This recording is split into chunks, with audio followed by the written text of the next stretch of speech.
I'll give you the story of a typical Canadian tech company. It's one of the reasons why that we basically don't own tech anymore in Canada. And I know some of our peers love the tech space.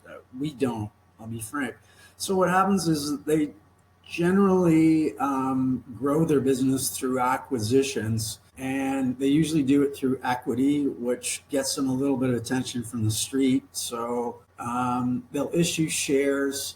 There's usually a 6 month, 12 month, and 18 month lockup period for those shares. But then the former executives and the former owners of those companies release them. And so that you're constantly facing this wall of capital that's coming off from guys who are in a name or in a private company that, they want to get their capital out. And so they're basically dumping the shares, and you're constantly fighting that. And it's just a never-ending stream of capital coming out.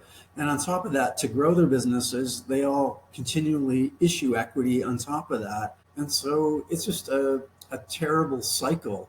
But one of the reasons why I really hate serial acquirers is when you acquire a company, it affects your balance sheet because you're bringing on board the assets and liabilities and cash flows of that business. And so you can't really judge a business when they're serially acquiring, because you don't get a clean look at their balance sheet to see, for example, what their organic growth rates are, or various other metrics to see what their profitability is at. And so it's just it's not something that we find very attractive. And I know there are some great stories out there like Constellation and others, but they tend to be the exception.